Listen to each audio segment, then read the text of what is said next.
내 계명은 곧 내가 너희를 사랑한 것 같이 너희도 서로 사랑하라는 이것이니라. 사람이 친구를 위하여 자기 목숨을 버리면 이보다 더 큰 사랑이 없나니 너희는 내가 명하는 대로 행하면 곧 나의 친구라. 이제부터는 너희를 종이라 하지 아니하리니 종은 주인이 하는 것을 알지 못함이라. 너희를 친구라 하였노니 내가 내 아버지께 들은 것을 다 너희에게 알게 하였음이라. 아멘. 오늘 말씀의 제목을 한번 따라 하실까요? 우리는 예수님의 친구입니다. 지난 2018년도에 영국 정부는 외로움부라는 부처를 신설하고 장관을 임명했습니다.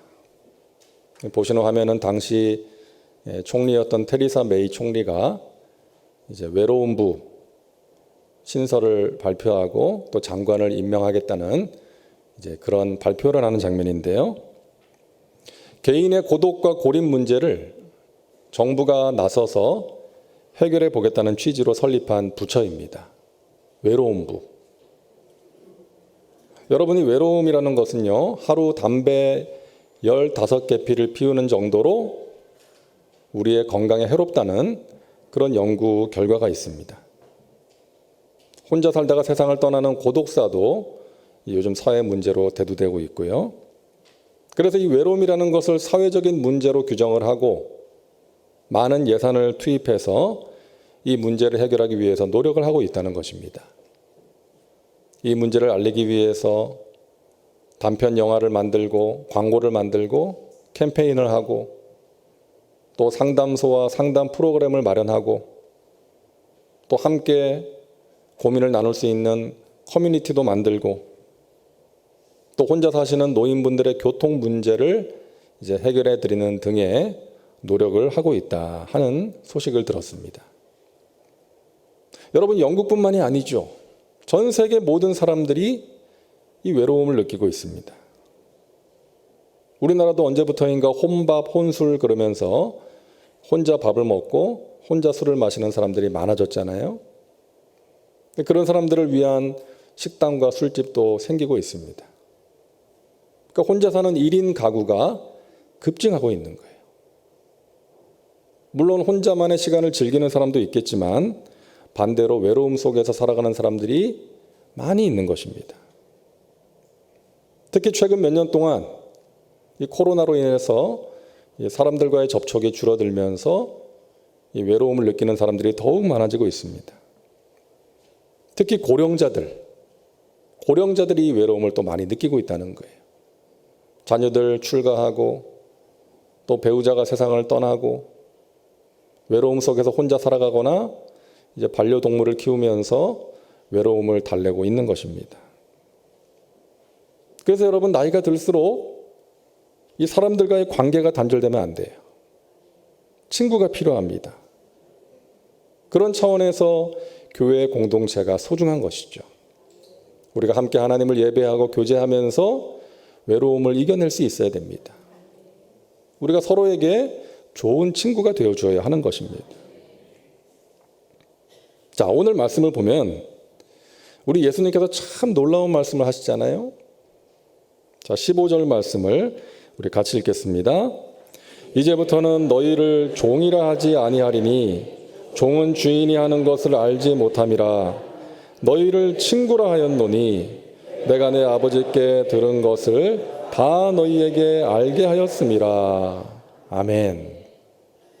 놀라운 선언이에요. 하나님이신 예수님께서 우리를 친구라고 말씀하십니다. 하나님 말씀하시고 우리는 순종하는 그런 주인과 종의 차원을 넘어서서 우리와 친구처럼 교제하고 싶어 하시는 거예요. 마음을 나누고 싶어 하시는 거예요. 슬픔과 기쁨, 좋은 일과 그렇지 못한 일까지, 고통의 문제까지, 우리 마음 깊은 곳에 있는 모든 것까지 함께 나누기를 우리 주님께서 원하시는 것입니다. 사랑하는 여러분, 우리의 친구 되신 예수님과 친하게 지내시고 그분과 깊이 사귀며 살아가시기를 바랍니다. 예수님에게 여러분의 마음을 다 털어놓으시고 예수님과 동행하시기 바랍니다. 사람들은 우리의 마음을 몰라주고 우리의 마음에 실망을 줄 수 있지만 우리 예수님은 우리를 실망시키지 않는 가장 좋은 친구가 되십니다. 예수님은 아낌없이 주시는 친구십니다. 오늘 요한복음 15장 13절 말씀 우리 같이 읽겠습니다. 사람이 친구를 위하여 자기 목숨을 버리면 이보다 더 큰 사랑이 없나니. 예수님은 우리를 위해서 목숨까지 버리셨어요. 예수님이라고 그 일이 쉬웠겠습니까? 어려웠어요. 그 일을 하기 위해서 겟세마네에서 땀방울이 핏방울이 될 정도로 간절하게 기도를 하신 것입니다. 아버지여, 이 고통의 잔을 내게서 지나가게 해 주십시오. 힘드니까, 괴로우니까. 그러나 나의 원대로 마옵시고 아버지의 원대로 하시옵소서. 그 고난의 잔을 마시는 것이 너무나 괴롭고 힘들었지만 우리를 사랑하셔서 그 잔을 드신 것입니다. 우리 예수님 그 길을 안 갈 수도 있었죠. 사람들이 예수님을 잡으러 왔을 때 베드로가 칼을 꺼내가지고 막 휘두르니까 예수님께서 말씀하십니다. 베드로야, 그 칼 집어넣어라. 너는 내가 12군단 더 되는 천사를 동원할 수 있다는 것을 왜 모르느냐? 이 말은 무슨 말이에요? 예수님께서 천사들을 동원해서 그 고난의 길을 안 갈 수도 있었다는 거예요. 그 사람들을 물리치고 그 고난의 길을 안 갈 수도 있었지만 우리 예수님 인류 구원이라는 대사명을 위해서 저와 여러분을 사랑하셔서 그 길을 기꺼이 가신 줄로 믿습니다. 그래서 누군가가 그랬어요. 예수님을 십자가에 매단 것은 대못이 아니라 사랑이었다. 오래전 제가 신학교에서 공부를 할 때 강의 시간에 가장 많이 듣고 책에서 가장 많이 본 신학자의 이름이 칼 바르트라는 신학자였어요. 1968년에 세상을 떠난 이 스위스의 신학자인데 이 신학계에 큰 영향을 미친 그런 사람입니다.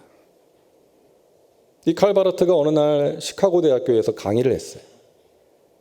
그분의 강의를 듣기 위해서 많은 학생들과 교수들이 모였습니다. 강의가 끝나자마자 한 학생이 손을 들고 질문을 했어요. 교수님, 교수님의 평생의 연구에서 발견하신 가장 심오한 진리가 무엇입니까? 근데 이 칼 바르트는 간단하게 찬송가 한 구절로 대답을 합니다. 예수 사랑하심은 거룩하신 말일세. 이것입니다. 그 위대한 신학자가 평생의 연구를 통해서 발견한 가장 심오한 진리가 무엇이냐? 예수님의 사랑이라는 거예요.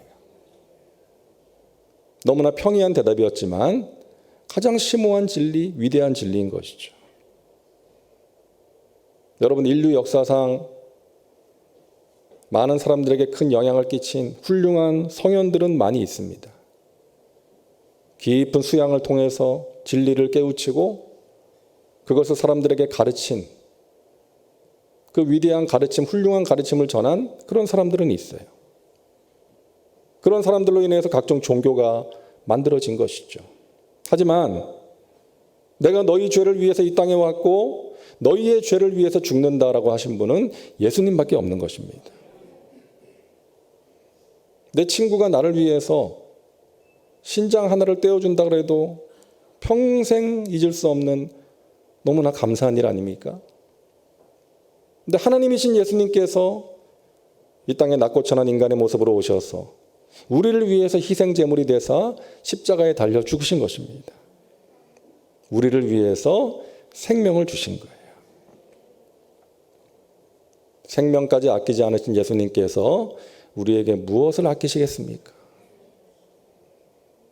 여러분의 지난 날을 곰곰이 되돌아보세요. 우리가 지금까지 지내온 길 가운데 우리 주님의 사랑이 묻어있지 않습니까? 힘들고 괴로울 때, 어찌할 바를 알지 못하고 방황할 때 주님께서 우리를 만나 주셨고 말씀을 통해서 우리를 새롭게 하셨잖아요. 이렇게 세워주셨고 살아갈 수 있는 힘과 소망을 주시지 않았습니까? 물질의 복도 주셨고요. 자녀들의 복도 주셨고 좋은 사람 만나는 또 좋은 교회 만나는 만남의 복도 주신 줄로 믿습니다. 지금까지 저희 목회 여정을 되돌아봐도요. 하나님의 그 사랑, 우리 주님의 사랑을 고백하지 않을 수가 없습니다. 자격이 없는 사람을 택하셔서 하나님의 귀한 일을 맡겨주셨어요. 하나님의 교회, 또 하나님의 백성들을 섬길 수 있게 하셨습니다. 순복음 춘천교회, 여의도 순복음교회, 터키 이스탄불 한인교회, 그리고 우리 여의도 순복음 송파교회, 주님의 교회와 주님의 백성들을 말씀과 기도로 섬길 수 있게 하셨습니다. 교회와 성도들을 사랑으로 섬길 수 있는 것은 나를 향하신 하나님의 사랑 때문이에요. 주님께서 나 같은 사람을 사랑하셔서 지금까지 인도하신 그 사랑 때문에 나도 주님을 사랑하게 되었고 주님의 교회와 주님의 백성들을 사랑으로 섬길 수 있게 된 것입니다. 사랑하는 여러분, 우리 주님께서 우리의 좋은 친구가 되셔서 생명까지 아끼지 않으셨는데 무엇을 아끼시겠습니까? 사랑하는 자녀들을 위해서 무엇을 아끼시겠어요? 가장 좋은 것을 주실 줄로 믿습니다. 시편 84편 11절입니다. 야훼 하나님은 해요 방패이시라. 야훼께서 은혜와 영화를 주시며 정직하게 행하는 자에게 좋은 것을 아끼지 아니하실 것임이니이다. 아멘. 우리의 해와 방패 되신 하나님께서 은혜와 영화를 주시고 좋은 것을 아끼지 않으신다는 거예요. 믿으시기 바랍니다. 예레미야 17장 7절에 물은 야훼를 의지하며 야훼를 의뢰하는 그 사람은 복을 받을 것이라 말씀하십니다. 자, 8절을 같이 읽습니다.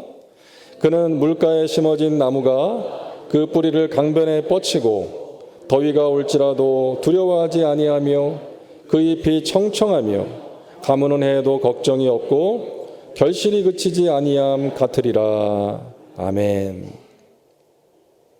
하나님을 의지하고 의뢰하는 사람, 정직하게 행하는 사람은 물가에 심겨진 나무 같은 사람이라는 거예요. 하나님께서 은혜를 공급해 주십니다. 세상에 줄 수 없는 평강을 공급해 주십니다. 이 땅을 살아가는데 필요한 것들을 공급해 주십니다. 그 하나님의 은혜 가운데 있기 때문에 하나님께 깊이 뿌리를 내리고 있기 때문에 더위가 와도 걱정하지 않는 거예요. 가무는 해도 걱정이 없습니다. 잎이 청청하고 빛이 나게 될 줄로 믿습니다. 여러분, 하나님을 의지하시고 하나님 앞에서 정직하게 행하셔서 하나님이 주시는 좋은 것들을 풍성히 누리고 나누며 살아가시기를 주님의 이름으로 축원합니다. 또한 우리 예수님은요, 숨기는 게 없는 친구가 되십니다. 우리에게 감추는 게 없으세요. 좋은 친구는 숨기는 게 없어야 좋은 친구죠. 마음에 있는 깊은 것까지 나누는 것입니다. 슬픔과 기쁨, 또 남에게 말하지 못하는 그런 고민까지도 말할 수 있는 친구가 좋은 친구죠.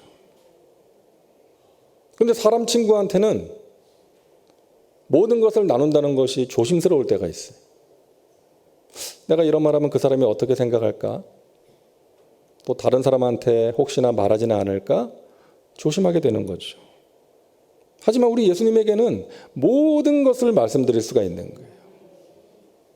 예수님께서 우리에게 모든 것을 알려주시기 때문에, 숨기는 게 없기 때문입니다. 오늘 15절 말씀을 다시 한번 같이 읽습니다. 이제부터는 너희를 종이라 하지 아니하리니 종은 주인이 하는 것을 알지 못함이라. 너희를 친구라 하였노니 내가 내 아버지께 들은 것을 다 너희에게 알게 하였음이라. 아멘. 내가 내 아버지께 들은 것을 다 너희에게 알게 하였다라고 말씀하십니다. 여러분, 기독교는 계시의 종교예요. 기록되어진 말씀, 성경 말씀을 통해서 또 선포되는 말씀을 통해서 또 여러 가지 방법을 통해서 하나님께서는 우리에게 말씀하십니다. 우리는 그 말씀을 통해서 하나님이 어떤 분이신지를 알게 되고 하나님의 뜻과 섭리, 하나님의 인도하심을 알게 되는 것이죠. 그래서 진지하게 하나님의 말씀을 들어야 되고 읽고 묵상해야 되는 것입니다. 그래서 우리가 오늘도 말씀과 함께를 하는 거죠. 여러분, 저도요, 성경을 처음부터 이렇게 꼼꼼하게 살피는 것은 평생 처음이에요. 하나님께서 저한테 그러시는 것 같아요. 야, 네가 목사인데 좀 성경을 처음부터 제대로 꼼꼼하게 읽어야 되지 않겠냐? 그러시는 것 같아요. 그래서 매일마다 한 10분 정도 되는 분량이지만 이거를 매일 준비해서 올리는 게 좀 힘들 때도 있거든요. 하지만 그런 차원에서 은혜예요. 유익이 되고 있습니다. 저도 이 목사이다 보니까요, 주로 설교 준비를 위해서 성경을 읽을 때가 많거든요. 근데 오늘도 말씀과 함께를 하면서 저도 창세기 1장부터 지금 쭉 하나님 말씀을 빠지지 않고 꼼꼼하게 살피면서 하나님께서 오늘은 사랑하시는 하나님의 백성들에게 어떤 말씀, 어떤 은혜를 전하시기를 원하실까? 주의 깊게 살필 수 있어서 얼마나 은혜가 되는지 모르겠습니다. 여러분, 하나님께서는 말씀을 통해서 우리를 찾아오시고 우리를 깨닫게 하시는 거예요. 그 말씀을 가까이 하시기를 바랍니다. 제가 군대에 있을 때, 훈련소에 있을 때 저랑 친하게 지낸 선배가 편지를 보냈습니다. 그 선배는 남자였습니다. 애인이 보낸 편지도 아니고 그 남자 선배가 보낸 편지를 읽고 또 읽었습니다. 훈련받다가 중간에 쉬는 시간이 되면 그 편지를 꺼내서 읽었고요. 또 화장실에 가서도 읽었어요. 나중에는 편지가 너덜너덜해졌습니다. 힘든 훈련소 그 생활 속에서 그 편지가 위로가 되었기 때문이에요. 여러분, 하나님께서 우리에게 보내신 사랑의 편지 아닙니까? 성경 말씀. 창세기부터 요한계시록까지 일관되게 흐르는 주제가 하나님의 사랑입니다. 죄 가운데 빠진 인간들을 위한 하나님의 사랑, 오래 참고 기다리시는 그 사랑, 말씀하시고 또 말씀하시는 사랑, 때로는 바르게 살라고 징계하시는 사랑, 하지만 버리지 않으시고 회복시키시는 사랑인 거예요. 그 사랑의 편지를 통해서 우리는 살아갈 힘을 얻을 때가 있는 것입니다. 힘들고 지쳐 낭망하고 쓰러져 있을 때 그 말씀 한 구절이 우리를 다시금 일으켜 세우고 살아갈 수 있는 힘과 소망을 주는 것이죠. 그래서 우리는 그 사랑의 편지를 날마다 읽고 또 읽어야 되겠습니다. 가까이 해야 되겠습니다. 미국 최초의 흑인 야구 선수 제키 로빈슨이 1947년 4월 15일에 브루클린 다저스 유니폼을 입고 메이저리그 무대에 서게 됐습니다. 첫 번째 흑인 프로야구 선수예요. 당시 그의 기량은 백인 선수 못지 않았습니다. 하지만 워낙 인종차별이 심했던 시대다 보니까 많은 어려움이 예상됐어요. 아니나 다를까 그가 데뷔하던 날에 관중들은 심한 욕설과 야유를 퍼붓습니다. 그리고 상대편 투수는 고의적으로 그의 머리를 향해 공을 던집니다. 심지어는 살해 협박까지 받기도 했어요. 그 후 경기에도 같은 일이 일어났습니다. 자, 그런데요, 그해 6월 달 신시내티와 원정 경기가 열렸는데 여기서 메이저리그뿐만이 아니라 미국 사회에 경종을 울리는 사건이 일어납니다. 뭔지 궁금하시죠? 네. 평소처럼 관중들이 야유를 보내고 막 욕설을 해대는 거예요. 그런데 그때 팀 동료인 유격수 리즈라는 선수가 자기 자리를 떠나서 그 당시 제키 로빈슨이 1루수였는데 1루까지 간 거예요. 그래서 그와 어깨동무를 하고 웃으면서 농담을 주고받습니다. 여러분, 당시에는요, 같은 팀 동료들도 흑인 선수와 같이 뛰는 것을 못마땅하게 생각했어요. 근데 리즈라는 선수가 그 제키 로빈슨에게 다가가서 어깨동무를 하고 웃으면서 이야기를 나눈 거예요. 그 순간 경기장이 정적에 휩싸입니다. 그리고 관중들뿐만이 아니라 TV로 그 경기를 보던 전 미국 사람들이 충격을 받았어요. 당시 중계를 맡았던 해설자는 당시를 회고하면서 이렇게 말을 했습니다. 그것은 로빈슨과 나머지 모든 사람에게 보내는 메시지였습니다. 우린 동등해. 우린 같은 배를 탄 동료야. 라고 말하는 것 같았습니다. 이 리즈의 행동은 보통 용기 가지고는 할 수 없는 행동이었어요. 나중에 이 리즈도 이제 여러 사람들로부터 비난과 협박을 받아야 했습니다. 하지만 그의 행동은 로빈슨에게 시련을 극복할 수 있는 큰 힘을 주었던 거예요. 나중에 제키 로빈슨이 이렇게 말했습니다. 리즈의 팔이 나의 인생에 큰 힘을 주었습니다.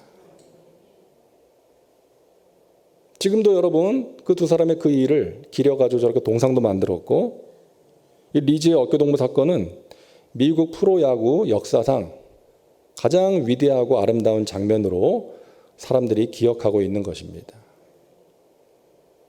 여러분, 저는 이 글을 읽으면서요, 오늘 본문 말씀과 연결이 되더라고요.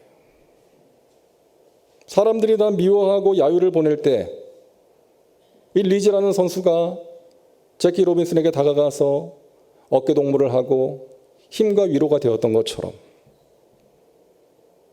우리를 사랑하시는 예수님께서 우리에게 오셔서 우리의 어깨를 안아주시고 우리를 품에 안으시면서 내가 너의 친구다.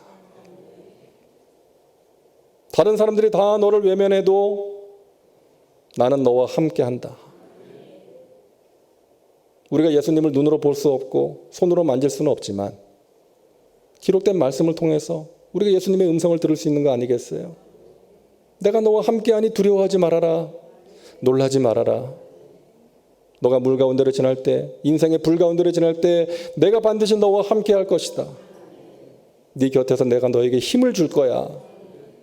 너가 구하는 것 가장 좋은 것으로 응답할 거야. 힘을 내라 아들아 딸아. 우리 예수님께서 우리에게 말씀하시는 것입니다.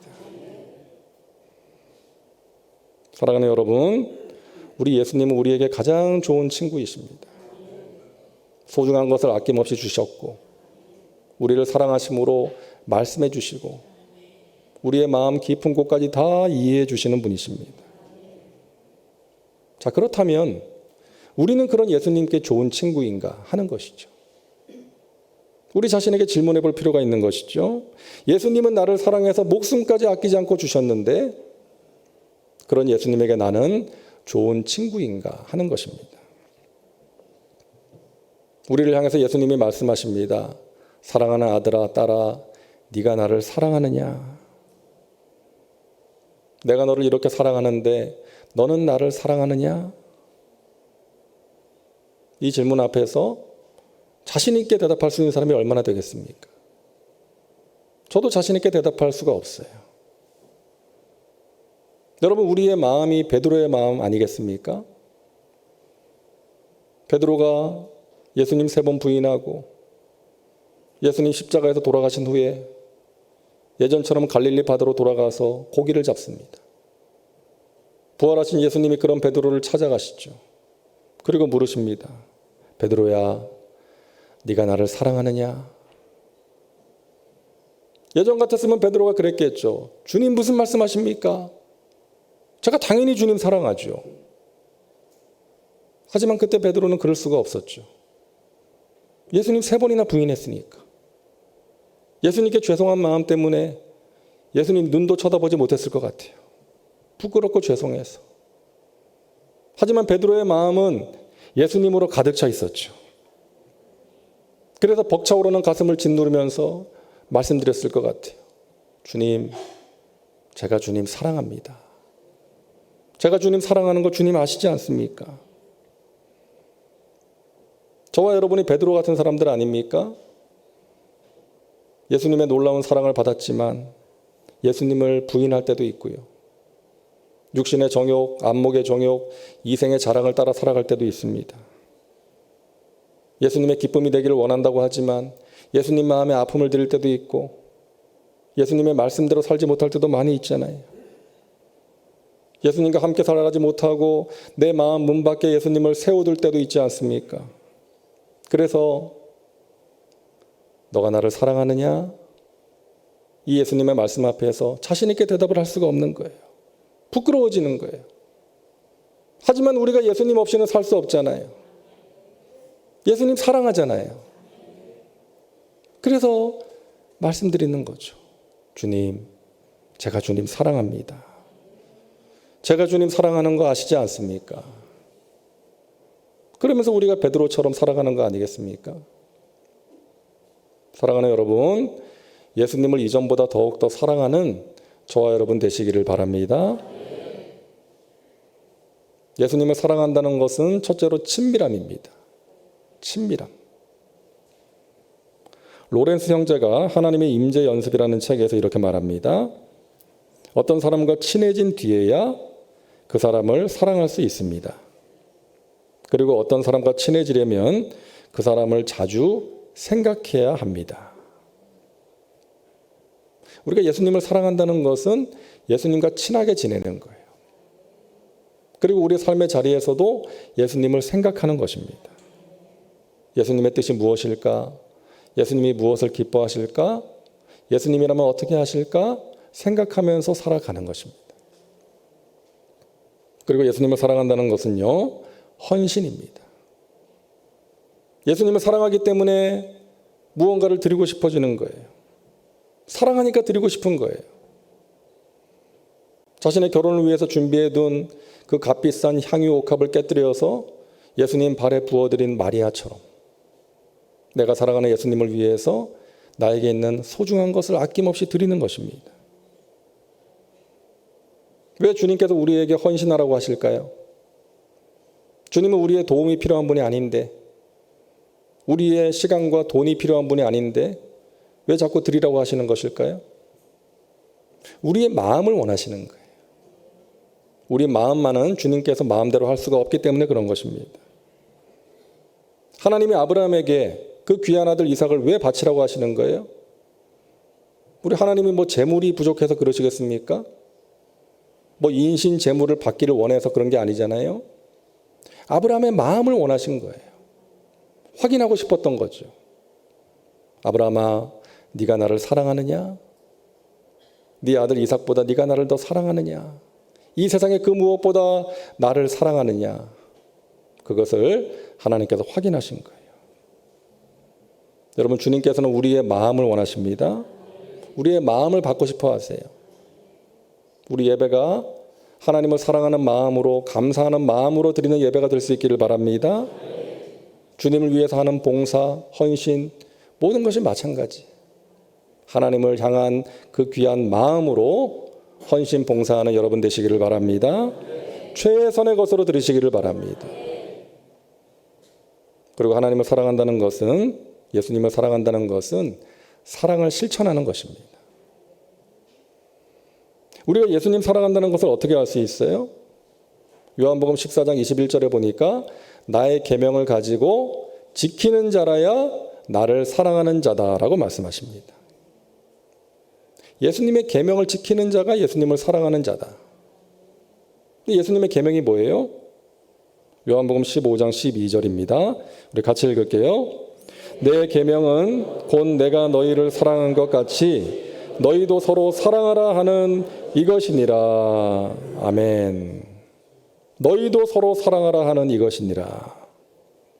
다시 말해서 서로 사랑하라는 예수님의 말씀을 실천하는 사람이 예수님을 사랑하는 사람이라는 거예요. 여러분, 서로 사랑하며 살아가시기를 바랍니다. 미움이 찾아오고 분노가 찾아올 때 방치하지 마시고 주님, 제 마음을 다스려 주세요. 그리고 여러분, 누군가의 마음에 아픔과 상처 절대 주지 마시기를 바랍니다. 사랑하며 살아도 짧은 인생입니다. 미워하고 시기하고 질투하고 다투지 마시고 서로 사랑하며 행복한 삶을 살아가시기를 바랍니다. 헨리 드루먼드라는 사람이 이런 말을 했어요. 인생을 돌아보면 제대로 살았다고 생각되는 순간은 사랑하는 마음으로 살았던 순간뿐이다. 사랑하며 살아가는 것이 제대로 살아가는 것입니다. 사도행전 22장에 나오는 한 사건을 소개함으로 말씀을 마무리하려고 합니다. 사도행전 22장을 보면 사도 바울이 사람들에게 자기가 만난 예수님을 전합니다. 그리고 예수님을 하나님의 아들이라고 소개합니다. 그러니까 그 말을 듣다가 사람들이 막 소리를 질러요. 저 사람을 죽여라. 더 이상 말하지 못하게 해라. 막 소란이 일어났어요. 그러니까 천부장이 이제 보고를 받고 바울을 데려다가 신문을 하라고 명령합니다. 그래서 군인들이 바울을 잡아다가 이제 채찍질하기 위해서 이제 묶었어요. 줄로 묶으니까 바울이 거기서 말하죠. 아직 판결을 받기 전인데 로마의 시민인 나를 채찍으로 때리는 것은 불법이라는 것을 모르시오? 그 말을 하니까 천부장이 깜짝 놀라요. 당신이 로마 시민이요? 나는 많은 돈을 주고 그 시민권을 샀는데, 바울이 말하죠. 나는 태어나면서부터 로마 시민이에요. 끝나버렸어요. 천부장은 로마의 시민을 줄로 묶었다는 것 때문에 두려워하면서 바울을 석방시켜 줍니다. 바울을 공격했던 모든 사람들이 다 떠나가 버렸어요. 왜? 바울이 로마의 시민권을 가진 사람이었기 때문입니다. 사랑하는 여러분, 오늘날 많은 사람들이 부러워하고 갖기 원하는 스펙들이 있지 않습니까? 그런 스펙을 가진 사람을 부러워하기도 하고요. 그런 사람 앞에 고개를 숙이기도 합니다. 하지만 여러분 기억하세요. 가장 위대한 스펙은 하나님의 자녀요, 예수님의 친구라는 스펙임을 믿으시기를 바랍니다. 이보다 위대한 스펙은 없습니다. 천지를 지으시고 다스리시는 하나님의 자녀라는 것, 예수님의 친구라는 것, 가장 위대한 스펙입니다. 여러분 당당하게 살아가시기를 바랍니다. 여러분의 가장 좋은 친구 되시는 예수님과 날마다 사귀시고 친하게 지내시고 예수님의 도우심으로 인생의 어려움을 넉넉히 이겨내시기를 주님의 이름으로 축원합니다. 기도합니다. 하나님, 우리를 하나님의 자녀 삼아 주시고 예수님의 친구 삼아 주시어 하나님 아버지의 품 안에서 또 우리 친구 되신 예수님과 교제하며 살게 하시니 감사합니다. 우리 예수님과 마음을 털어놓게 하시고 예수님의 도움을 구하며 살게 하시고 예수님이 베푸시는 그 은혜를 누리고 승리의 삶을 살아가는 믿음의 백성들 되게 하여 주시옵소서. 예수님의 이름으로 기도하옵나이다. 아멘.